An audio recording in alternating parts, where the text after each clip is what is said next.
Hello, welcome to the C50 podcast. Jay, Becca, Bella, and myself all know that mental health is important, and those sitting around this table are either diagnosed with a mental illness or support someone who is. If you're anything like us, you may be listening to this while you drive, work, clean, or you could be doing many other things. We would encourage you to visit www.c50hope.com, where you can follow up with our podcast and get more help. We have worked hard to build C50 into a ministry that can reach those affected by someone's struggle with mental health and a deeper illness. We believe that a relationship with Christ is key in finding hope. However, we're not professionals. Think on our words, process them, but never consider us more important than a doctor or therapist you may be working with. We would love to recommend professionals that value all your needs, including medication and therapy, and will also point to Jesus Christ as the center of your life and the way for healing and taking you from hurt to hope. There are a lot of people that give to C50 that make this all possible. We have people praying, many that give financially, people that donate time or space. And as an example, we've found a home for the C50 podcast, generously donated for us at McQueen Builders in the South Hills of Pittsburgh, PA. Let's call this McQueen Studios, and this is where we pick up today. All right, welcome to the C50 podcast, and we're sitting here having mic problems, but we're going to get through it. To my right is Bella, and she just went to prom with Eric last night, so she's on 5 hours. Yeah. But she's here, and actually we're recording a little bit later just for her, isn't it? Yeah. That is so true. Yeah, we So are. true. We pushed it back. Yeah. We pushed it back Thank just so you, she could Bella. sleep in a little You're bit. so welcome. Yeah. So, and then across from Bella, we should take a picture and post it on the internet Yes, of where we sit so that people know what we're looking at. that's right. You know, across from Bella is Karen. Bella's mom, Karen. And today we have a special guest with us today that's in the studio. Sometimes it's on the phone, sometimes it's live. And her name today, our live guest is Roz. Yes. Very good. Love it. Yeah, that was good. That was a lot cooler. We tried one take and we just didn't. She wasn't feeling the name. Feeling it. Yeah. It's kind of like when my real name, surprise, surprise, is John, but I don't go by it. Well, no, here's the funniest thing, a little sidebar. So we all call you Jay, right? Yeah. So, but you don't really do Jay. It's truly just the letter J. Right. Yeah. Right. Cracks me up. I love it. Right. Facebook makes me do Jay, but Right, but it's Jay. everybody knows it's just Jay because it really stands for John. I went by my initials, JD, for my whole childhood. Did you really? Yeah, that's why it's Very just cool. Jay. But anyway, we don't have Becca here. Becca is doing something with our co-op today, our homeschool co-op. She's building a playground, and so she's not here. So Nice. so the kids are home getting babysat, and everything's cool. So we got a good story today, and what we were talking about is and see, there I repeated myself there. See, That's all right. I always do that. You know, I need to practice my studio voice, but. What we are going to talk about today is a story that many people will find very interesting. Mm-hmm. I think, hey, I'm going to go for a run and I'm going to put on this podcast. And I think that it's going to make a lot of sense to people and they're going to be like, wow. And hopefully, it'll be it'll glorify the Lord. And then there's some people that we hope that you'll listen, that get connected. And maybe it's like a God thing. But like they get connected to Roz's story and they go, man, I've been there and I need that. And so let's see if I can do this even now. As you're thinking about this today, we talked to Roz, and tell me if this is all right, Roz. This is how we have everybody do this, okay? If anybody wants to get in touch with people that are on the program, obviously, we're not going to give out your email because that would be crazy, right. Okay? Because we don't know who's going to, So what we're going to do is we're going to be the filter.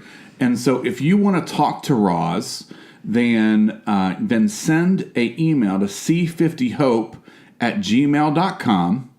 That's C50hope@gmail.com, C50hope@gmail.com.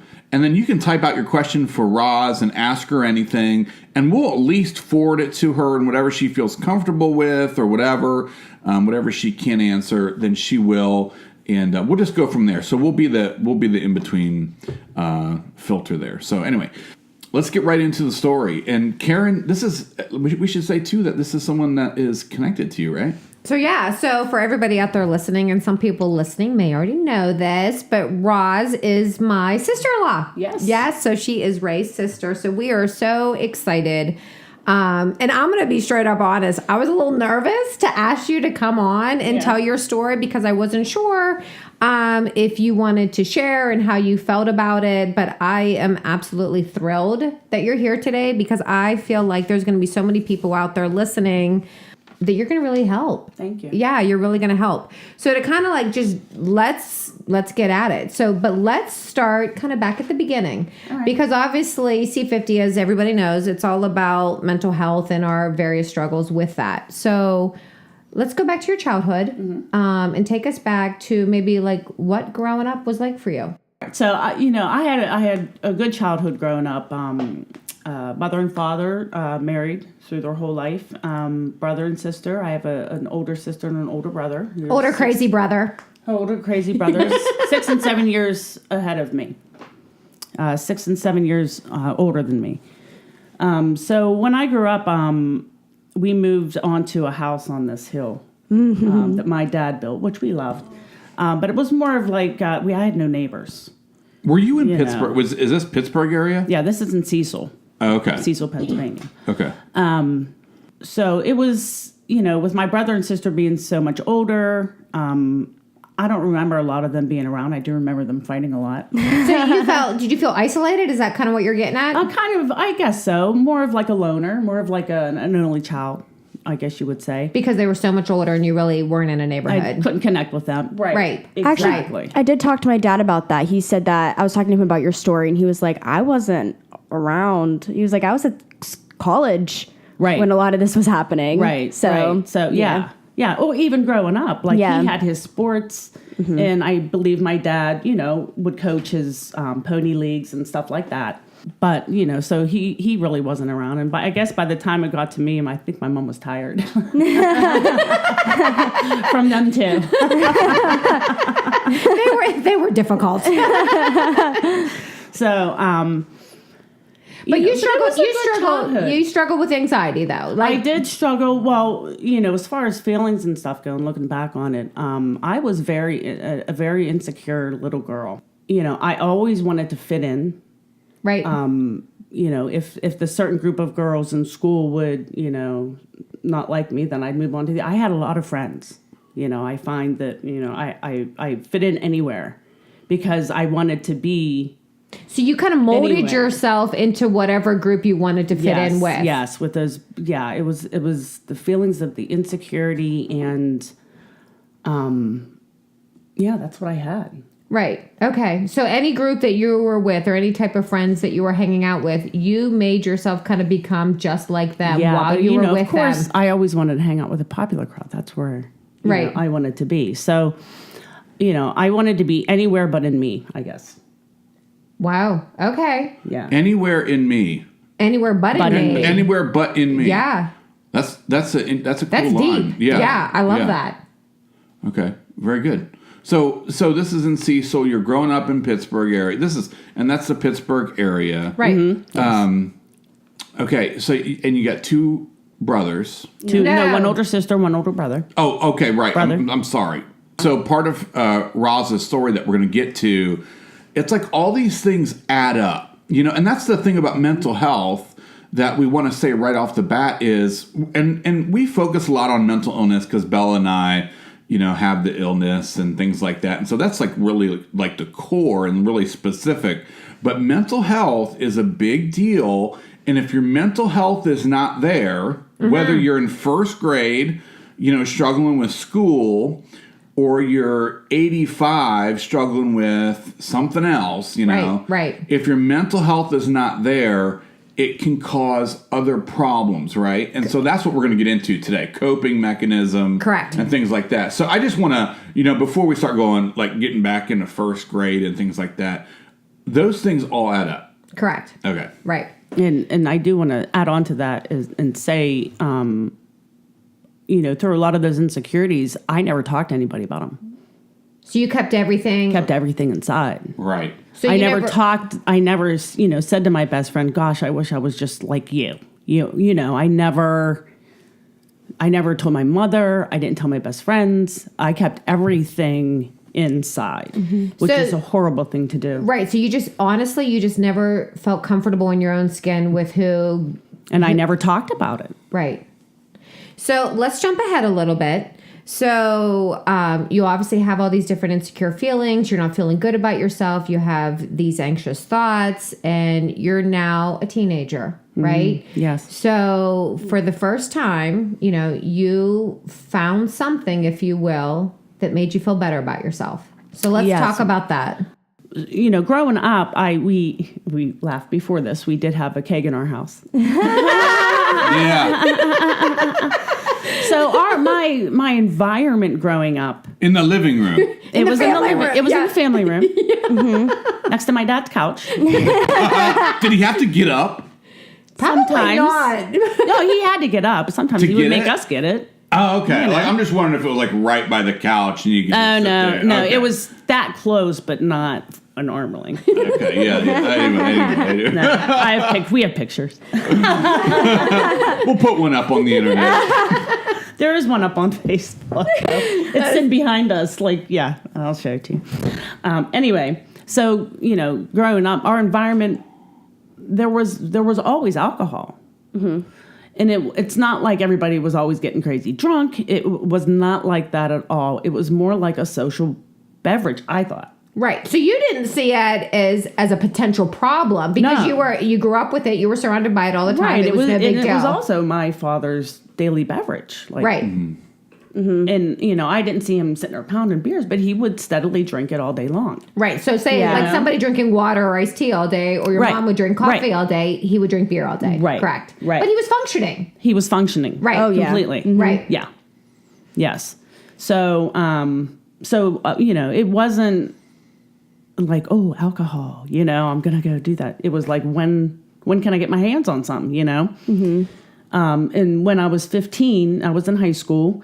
And I don't think they do this today, but there was a set of parents who let us use their basement because they knew what they knew what our intentions were, and they did not want us to drive anywhere. So, Parents still do that. Parents still do that. Yeah. Yeah. It's a double-edged sword. Yeah. Like, you don't want them out in the field like I did a lot too, but, we were down there and we had full access to that bar, and I just did shots of tequila and wow, it was fun. Right. It was a lot of fun. I was free. I felt good. Didn't really care what anybody else thought about me. Mm-hmm. And that started my drinking career. That's, prior to that, we used to, sip the top off the beers and stuff like that. Never got drunk, but that started it. Wow. And I ended up passing out for 3 hours that night. But guess what? I got up and I wanted to do more. Mm-hmm. So I did not want to stop. So right from the very beginning then, you had this craving, if you will. I know that now. I know that now in hindsight. And it wasn't probably not necessarily, and correct me if I'm wrong, maybe it wasn't necessarily a craving for alcohol, but it was a craving for that feeling of having no anxiety, no cares, no insecurity, and feeling okay about yourself. So you were craving more of that feeling, and the alcohol was the vehicle to that. There's your symptom. Yeah. Yeah. You know what I mean? Yeah. I'm very fortunate. And I don't like this era that you guys are growing up in with the heroin and stuff. I never saw any of that. Like, I've never even seen like cocaine, or I've never seen any of that. I saw weed, but I'm fortunate. I think, that it was just alcohol. Well, not to say just. Not just alcohol. Because right. alcohol, like heroin will kill you, but the withdrawal won't kill you. But alcohol withdrawal will kill you. Yeah. Really? Yes. Yes. I did not know that. I learned that in health class. Yes. Did you know that, Jay? No. Oh, yeah. I can get... I mean, I was in bad shape at the end, but we'll get to that. Yeah, I remember we watched a video. We can cut this out if it's not. We watched a video in health class, and there was this man, and he went to rehab, and they said that him not drinking alcohol at least once a day could kill him. Yes. Wow. Because his body needed it. Yeah. I learned a lot. Yeah. Yeah. Okay, so you started drinking then at the age of 15, and then it just kind of started building from there? It started building from there, and it wasn't, I didn't start drinking every day, but I do have to say, man, did I look forward to the weekends, when we could get our hands on stuff. It was exciting to me. Couldn't wait. Field parties. Right, right. This is a silly question. Did your parents know about what was going on? Did they have an idea? I asked my mom that. After all this was said and done, I said, how was I as a kid? She goes, yeah, you're pretty good. I'm like, maybe she was comparing to Ray and Roxanne. I don't know. But, I didn't, because, Yeah. So, I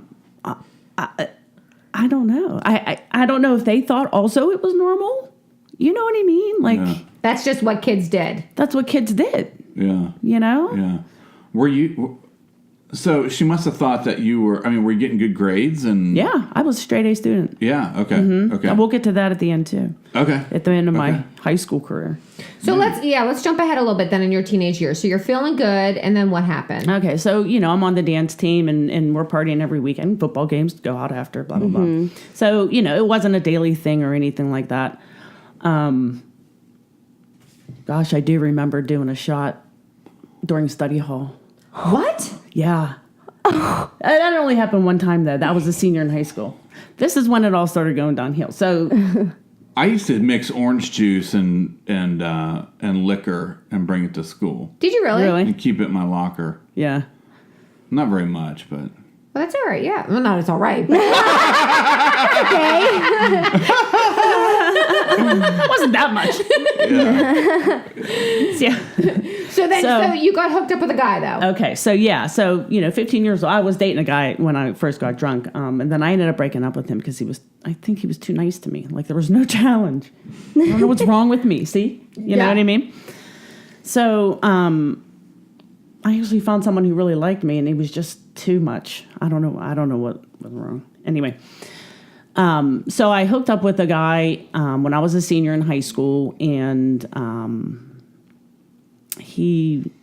don't want to get into his inventory, but we both weren't very good for each other. It was very much a love-hate.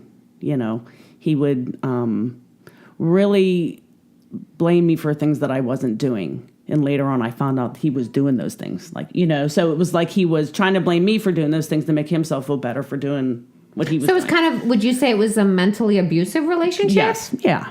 Absolutely. Okay. Yes. So that had to make you feel even worse about yourself. It did, because I was trying to prove so hard to him that I'm not doing these things. I don't know what you're talking about. And, it was...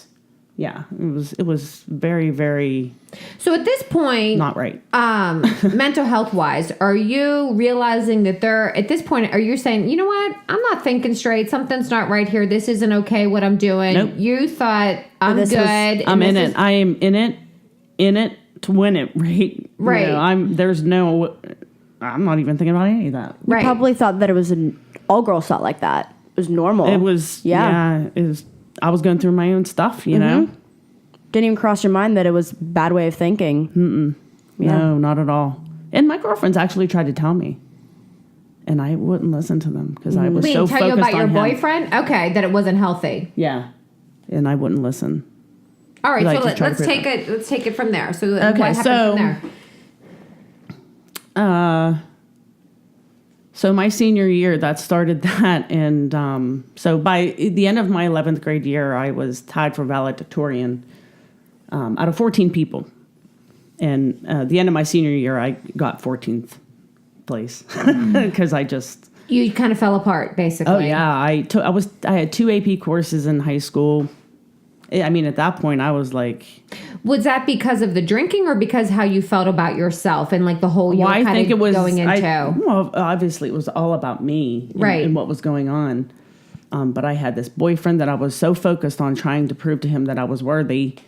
I found drinking. It made me feel good. I really cared about that. I wanted to go out on the weekend. Schoolwork was like, whatever. And you hear through the grapevine, once you're done through 11th grade, 12th grade doesn't really matter anymore, does it? So that's not the case anymore, but for colleges and stuff. So, Right. I was sitting in an English class, and one of my girlfriends was sitting in front of me, and I tapped her on the shoulder, and I go, "Are you going to college?" And she said, "Yeah." I go, "Where are you going?" She goes, "I don't know." I go, "You want to go to Pitt?" She goes, "Okay." We applied, we got in, and we roomed together. Oh. Yeah. I did not look. I did not know there were options I had no direct, I just assumed I was supposed to go to college. Yeah. So then what happened once you got there? Wow. I drank. Constantly? Every day? Oh, it was just, I remember very few classes. Wow. It's quite a blur. My first year was undecided. And then I don't know how I even made it through the first year because I got into the School of Nursing only because all of my girlfriend that I roomed with and the other girls decided they were going to do that. So I'm like, oh, okay. Yeah. So kind of like going along with not really I'm going along again. Right. I don't know what the heck I want to do. Right. I have no focus. Not who Roz is, but who everybody else is, and let's just do what everybody else focus is. Back. Yeah. When I'm in high school, I wasn't thinking about the future at all. You know what I mean? Nothing. No. So once I got there, it was bad. And then I started failing, so that made me feel worse. And then so I drank more, and I didn't like nursing, and it's a vicious cycle.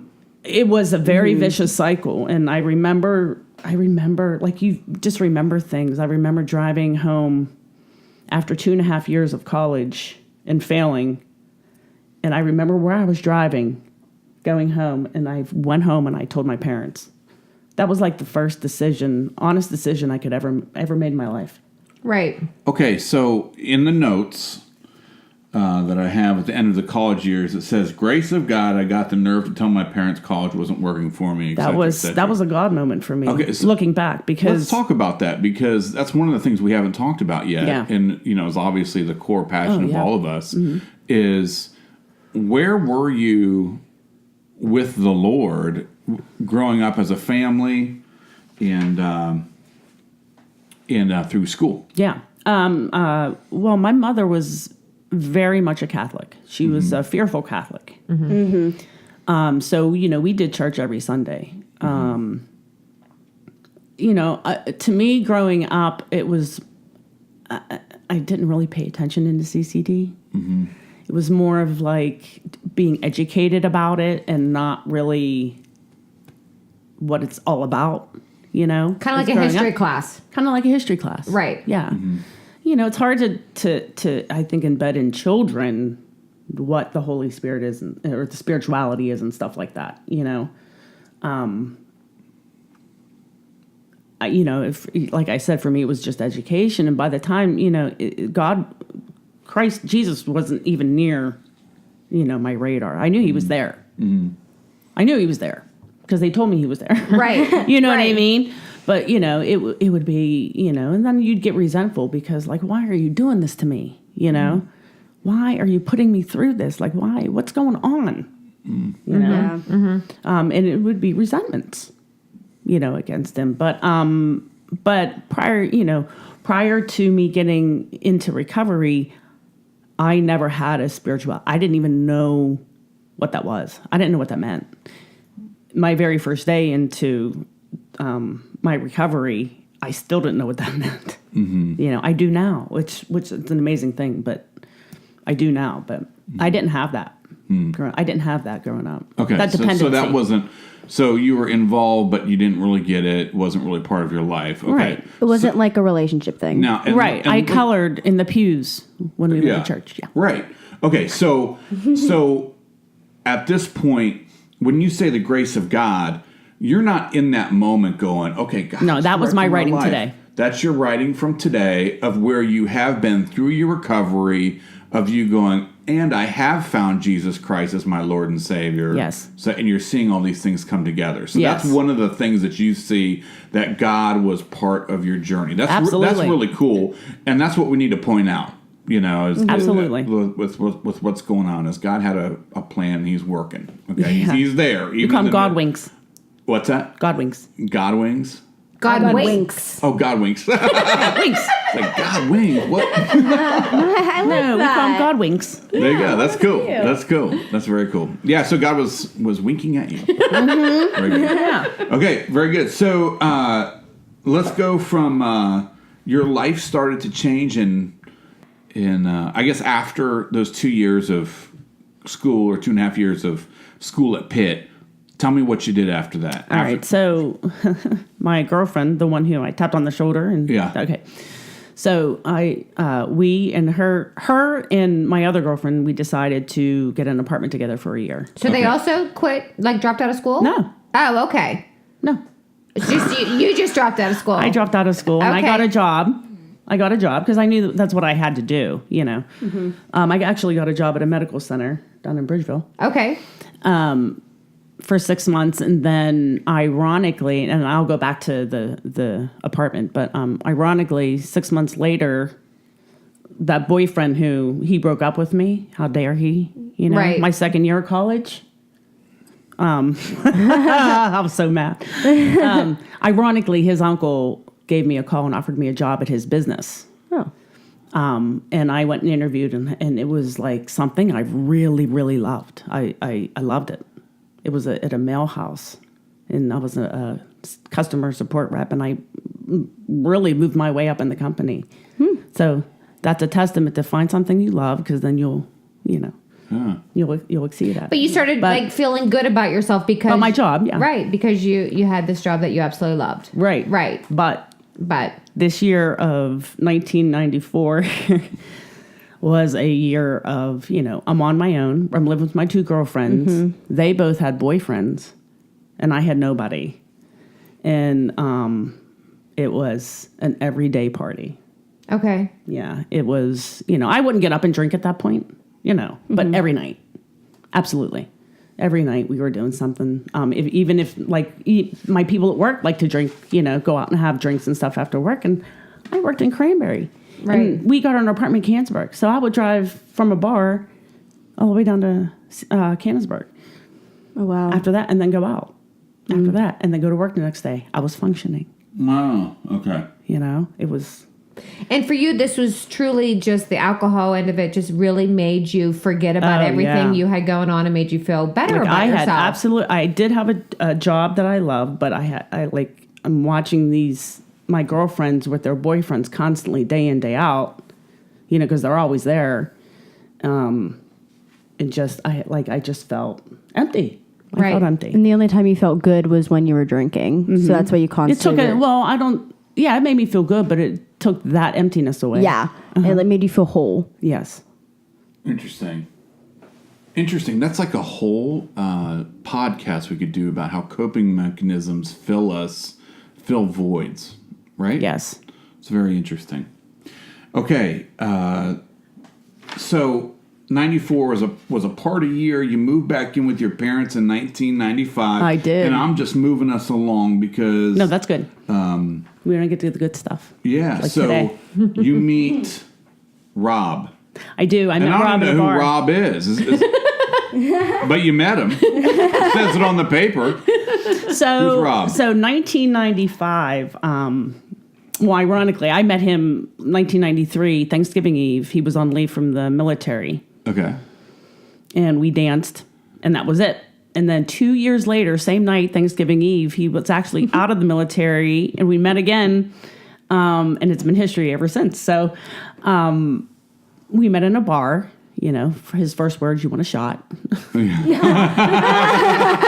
Gosh. Yeah. So we met, and we got married in 2000. So between 95 and 2000, no kids or anything like that. Mm-hmm. We had fun, I did drink a lot more than he did. I never asked you this. Did he ever feel like the alcohol was a concern of his, or what did he think? I'm sure, like looking back on it, and I know there's a couple of points where he questioned it. You know what I mean? But 1997, he got a job as a policeman. And we lived down in Bridgeville. Well, we lived in Bridgeville. Right. In an apartment we got. And 1997 was my very first panic attack. Like full-fledged, downright, holy crap, I'm going to die panic attack. And it was just a nightmare. Mm-hmm. You know. Yeah. You know what I mean? And I was alone. And I know he was on his way home. Wow. But we live in Hampton. He works up in Hampton. And so I knew it was going to take him about an hour, 45 minutes to get home or whatever with traffic. And so, it was the worst half hour ever. Oh, yeah. You know, but I ended up going, he came home. I kind of calmed down. And then, you know, we went to bed. And I didn't know what that, but after I was going to say, that, did you know what was going on? No. So after that, there were quite a few episodes of panic attacks like that. Did you see a psychiatrist, psychologist? So I started seeing a psychiatrist. Uh-huh. And he prescribed me... Xanax? Yeah. Well, no. Let me think about that. Hold on 1 second. Because I didn't start the Xanax until, after my kids. Oh, okay. So this is before. This is before. I did not see the psychiatrist at that point. I did see the doctor. So like the primary physician. They put me on the Zoloft and yeah. Okay. Yeah. That was my start of my, anti-anxiety meds. Right. Okay. But I'm still drinking. I mean, that's not the issue. Yeah. You know what I mean? Right. Okay. That doesn't fuel it at all. So, I didn't know. So you had all this going on. Your anxiety obviously is building to the point where you're having panic attacks now. You're continuing to drink. You went to your primary care. Did you ever think you needed to see a therapist and talk about all this that you had going on in your head? Did you ever think about that? No. Because you were still functioning. I was right? still functioning. And I don't know if it was a matter of fear. Fear of what? Fear of something's wrong with me. Okay. I wanted to be okay. Like on the outside, I just want everybody to know I was okay. You know what I mean? And I think and let's go back to that because I never talked about anything ever. Ever. You know what I mean? I guess I would talk to some things about Rob, but I was more of a people pleaser. I wanted to make sure I said things that were going to be okay. Do you know what I mean? Yeah. I never wanted confrontation. No. I'm the exact same way. I never... So if I would ever dare to speak my mind, that would be like a whole... Then I'd have to explain it. And then, that's too tiring. So by you saying... And where do you start when you've held all those things in? I don't know how to talk. Since a child, I haven't, So it's... I think it all, like you said, built up. Yeah, I was just about to ask that, why do you think now is when the anxiety and panic kind of set in, but it just kind of was a building I think it was thing. Just building a building up into thing. that point, and and of course, you go to the doctor and I lie about how much I drink. I'm not going to tell him how much I drink. Yeah. Yeah. Because I don't want to look bad. Yeah. You want to say what you think people want to hear. Right. So at that point then, because you just said you didn't want to look bad, so you kind of knew how much you were drinking wasn't probably okay, but you weren't at the point... But it still took me out of myself. Right, and you weren't at the point where you were ready to do anything about it. Because I didn't even know I had to, yeah. Right, yeah. Okay. Yeah, and we would go out and drink. Just other people didn't know how much I was drinking. Mm-hmm. The two that I would have before I went out, or, that was normal. Right. Party before the party. So that was fun. Okay, so you have 3 kids from 2003, 2008. Mm-hmm. Okay, I'm just looking at the notes here. So you guys get married in 2000, have kids in 2003. Mm-hmm. Okay. Okay, so I'm sorry, go ahead. You're going to ask a question. No, go ahead. I'm just going to try to move us along. Okay, so up to that point, so say we got married in 2000. We bought a house. Everything's moving along great. And I think at this point I'm thinking I have a good life. I don't know why I feel like like, I just don't feel good, you know? Are you still on your Never medication at this point? Mm-hmm. Yeah, Okay. yeah. I'm sure I've been, switched around and to the low, the common ones, Zoloft, Paxil, blah, blah, blah, Right. Just to try to see what works. And so we got married in 2000, bought a house, we did all that. And then I got pregnant in 2003 and quit drinking. You went cold turkey. Not a problem. Well, I think at that, I have to be honest with you, I think at that point, I don't think my body was dependent on it as much as it was in the end.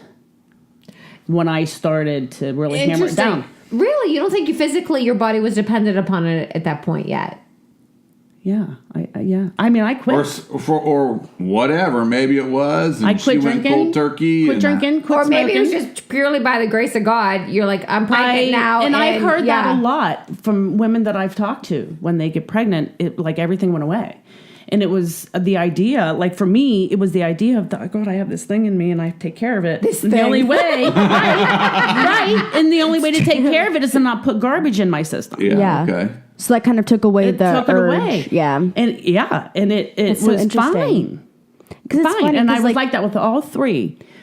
But at my third, for Rachel, which is your third. my third, the doctor said, oh yeah, it's okay to have a glass of red wine every week because I had high cholesterol, which I do, but I had high cholesterol and I'm like, okay, that's cool. But I even found it hard to have that one glass to sip it. And normally I'm like, Yeah. but I couldn't even do that. Mm-hmm. Who's it Rachel? was just my daughter. Okay. She's the third child. She's the third child. So then, There's a lot of R's in your. We do have- family. it's all ours. It's Uncle Rob, Aunt Rosalind, Robbie, Ray, Rachel. And I grew up with Ray, Rosalie, Rox, Ray, Roz. Wow. Yeah. And Rowdy for a time. It was our dog. Oh. Okay. Quick Sorry. question though. So then, as soon as you had your child, like say after you had your first and after you were done being pregnant, did you start drinking again? Oh, yeah. So you I would could not drink it- wait. Right. Like, okay. I wanted somebody to bring me beer in the hospital. Okay. Like, it was, Right. it was, I So cannot wait. That's really interesting. It was really the pregnancies that you just stopped doing it, and then you were ready to hit it Oh, absolutely. right after. Absolutely. Boy, that's really interesting. Between my first two, so when I had Robbie, right. Rob was working and he came home one day and it was 11:30 and In the morning or at night? in the morning, Okay. beer 30, Right. right? I'm home alone with the baby. Right. Now, and a lot of this, like when I started having kids, we moved into Hampton. He's a policeman. He knows like roads and everybody, and he's like all over the community, like how I knew Cecil, right? Right. Well, now I'm in Hampton. I'm not in the school system yet because I'm just having kids. I know nobody. Mm-hmm. So it's me taking care of Robbie. But he So you came felt home, very alone, stay-at-home mom, alone with your child. isolated. Yeah. Yeah. And nor did I, make an effort to get out there. But I couldn't. I had Robbie at home, and I didn't know where to go. You know what I mean? Right.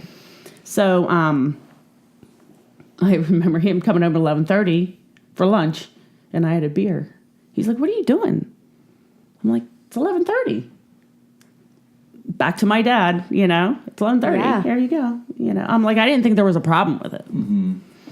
I do now, but and it wasn't like I would do there and get drunk.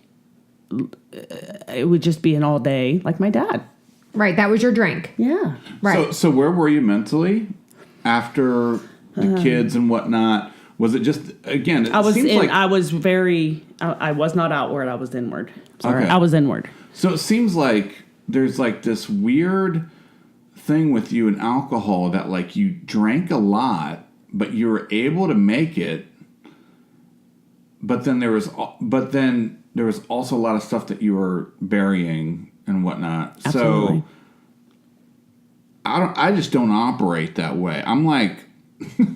I'm so like bipolar or whatever it is. I'm like in the extremes, and so I'm like I just don't make it. I hit rock bottom or whatnot. So just bring me to that point where things get to the point where you go, things are out of control. What happened? Yeah, what happened? Yeah, what happened? After I had my all three of my kids, I still suffered from like the panic attacks, anxiety. I'm still home alone with, now 3 kids. I'm kind of getting into the school system now, knowing some parents, but I'm awkward, to say the least. So, I'm a stay-at-home mother. We decided that I would quit my job and stay home once I had Robbie. So I've been a stay-at-home mother now at this point for 5 years. I am now drinking, like I would take a case of beer and then later on replace it so my husband wouldn't know that was gone. Stuff like that. It was just a constant replace. We always had alcohol in the house, but I always had to replace it, go somewhere, try to figure it out constantly. So you started hiding how much you were drinking? Yes. Okay. Yes. So, I ended up going to the psychiatrist and he put me on Xanax because, of course, I lied about how much I drink. And he said, now, when you take I'm going to put you on maintenance, 1 in the morning, 1 at night. Okay.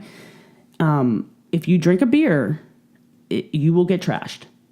I'm like, okay. Oh, gosh. So I never abused the Xanax. I do have to say that. I took 1 in the morning and 1 at night, but I ended up drinking 30 beers in between.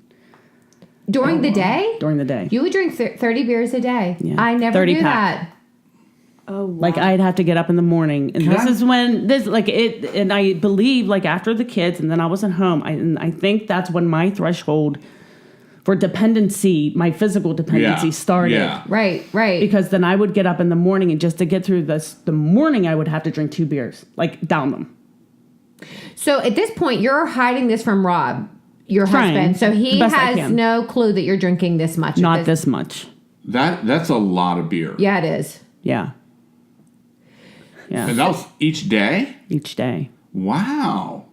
Then it gets worse. Oh my gosh. I want to know. I want to put that in the title. That'll really get people. We'll start the recovery. 30 beers a day. Roz, 30 beers a day. People will be like, I'm clicking on that. Yeah, baby. I don't recommend it. Yeah, right. Especially with Xanax. You're gosh. well, right. Xanax, you're not even supposed to drink 1 beer. No, You're drinking 30 a day. yeah. Are you out? So you're out functioning, being a stay-at-home mom, driving your kids around? Yeah. Oh my goodness. Yeah. Wow. And you never had any, like nothing traumatic happen, accidents, No. tickets, anything that made you say, this is not okay. No, nothing. So what happened? That's my biggest regret. Why do you say regret that you did it, right? Oh, absolutely. Put But my children in harm that way. My gosh. Right. Yeah. Yeah. But you weren't you at that point. You No. weren't, Oh, your no. mind was not in the right place. Right. But it wasn't. It wasn't. So, after, when you start doing 30 beers and 2 Xanax, people start to notice things. So, that I don't notice. So, my neighbor and Rob confronted me in my kitchen. Mm-hmm. And I was lit, like, but it was almost a relief for someone to say, you're not well. Right. Because I wasn't. There were times that I thought I was going crazy. Like I stood in my kitchen and I was like, am I going crazy? Right. It was terrible. So I just have to put this out there for anybody that's listening. If you're listening to Roz's story from where it started at the beginning to where she now is now, if you have any feelings of anxiety or insecurities and you're not comfortable in your own skin, please go talk to somebody. Go talk to somebody and try to get help early on before you start drinking or doing drugs or what have you. It is so important to not be afraid and to say, you know what? I'm not okay, but I'm going to be, and I'm going to do something about it. Yeah. Mm-hmm. Yeah. And I think at that point, how old am I at this point? I'm in my 30s. And now I have 30 years of all this stuff built up inside you. And I don't know where to begin. Mm-hmm. So, at that point, I had to go to detox because I was so bad. That's where I learned that. And I didn't find this out until after that I almost I was in bad shape. Now, I'm going to put something out there, and I could be totally wrong. Did Rob put cameras in your house? Outside. Okay, I Not thought inside. Okay, because I'm being serious. Like I thought that's what I heard that, but whatever. Yeah, no, they're on the outside. Okay, but I thought he had done some things to try to monitor what you had going on inside the home. No. Okay, no, not at all. Okay, But there's a whole. We could have Rob, right? Right. We could have Rob in here. Given the other side, because that's what we do here. Yeah. Is Right. Becca and Karen give the other side of things. right. And how important is it for someone that may be listening and says, there's somebody around me that's struggling, and maybe they can't make that decision or point out what they need to do, and you need to step in. And I'm watching the time here, Roz, but when you said you were standing there in the kitchen, you're going, do I have a problem? And Rob and your neighbor are confronting you. Would you recommend that? How do people step in? And maybe that's a whole nother. I think that is a whole other topic. But I think because there's many ways. I think something to point out, though, is like you weren't at the point, and correct me if I'm wrong, but you weren't at the point to go to detox and be well for yourself. You almost had to hear it, say, from Rob, like, something needs done. Something needs done because you know what? I'm struggling with this, or your kids are struggling with this. Yeah. Like he had come to his breaking point, right? Like almost like to motivate you to be well. Let's focus on how you're affecting everybody around you. If that'll hopefully help push you in that right direction. Yeah, and in my mind, I'm like, I'm just trying to survive. I'm trying to make it look good. I'm trying to maintain my house and the kids and blah blah blah. And not knowing what I'm looking like on the outside either. Yeah. Like, I'm a mess. So let's just jump ahead a little bit. So you ultimately ended up going for detox or rehab or I went three separate times. 3 separate times. So I went to detox and then did an outpatient program. And I had to graduate early from that for other circumstances that I can talk to you about later, but nothing major. So my gig was to go to meetings and stuff like that. Right. Part of my recovery was to go out and to meet people who are the same as me. And I did that. And they have a certain, set of suggestions that you go by, and I did not follow those for a while. So just to summarize real quick, though, you're still on your medication for your anxiety and panic. Well, no, detox. They got me off of everything. Okay. The Xanax and the alcohol, and obviously put me on a antidepressant, anti-anxiety medication. Okay. And that's where that stood. Like, I didn't mess around with any other things that I shouldn't be messing around with. So. And you weren't really seeing a therapist. So what? No. You still weren't dealing with anything that was down deep inside of you. I was confused. I didn't know what to do in there. I didn't know what this was all about. I had no idea. I was in there with 3 other heroin girls. I'm getting anxiety right now listening to your story because I'm like, oh my gosh, like, what? Let me get to the end of it. Let me get to here. No. But for real though, what? You relapsed again? Yeah. What changed in your brain to pull you out of this cycle? Well, it's almost like doing the outpatient and and you want to get the heat off of your back from people, So initially you were doing it to please others. Absolutely. Okay. So it wasn't about you and yet. Also, no, and I was also confused about it all. I'm like, I don't even understand what any of this means. Like this well-being. Like there's nothing wrong with me type thing? Like that's what No, I knew there was something, but I didn't, I was just, this was an education matter. Right. Like I was like confused. I didn't know what I was getting into. So I ended up, I did some of the suggestions that they told me to do, but I didn't do them all, and I didn't really work at it, and I was still not feeling good, and I relapsed with vodka. and a good amount of it. And it didn't take long. Because once I'd become physically dependent on it and I put the drink down, it stays stagnant in my system. And when I pick it up, it gets worse. Because I think I can drink just as much as I did, and I can't. Mm-hmm. It's the same with kind of like the heroin. With drugs, yeah. Drugs, you know what I mean? So, but in order for me to hide it, I thought, vodka, no smell. Well, if you're doing a gallon of it a day, there's something not right. Yeah. I had vodka.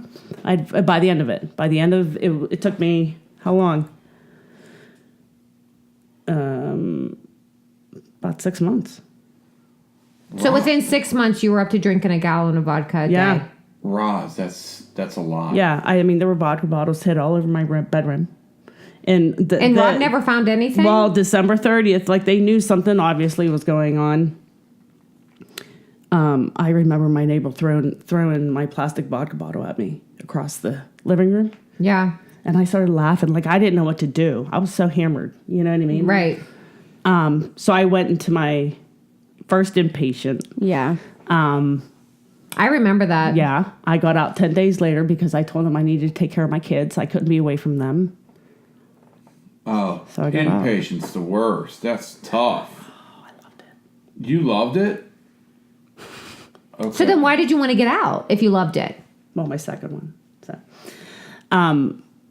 So I got out and, on the premise that I would go to meetings, blah, blah, blah. So, and I did that. Well, hold on, back up. What did you like about it? Like, what did you Well, I'll get to that. It was the second time I went in. The first time you didn't like it, you wanted out. Because you're... Well, it was okay. Yeah. Okay, it was whatever. It was okay, but I liked it, but I wanted to, I'm a mother. I got to be home. Yeah, right. Okay.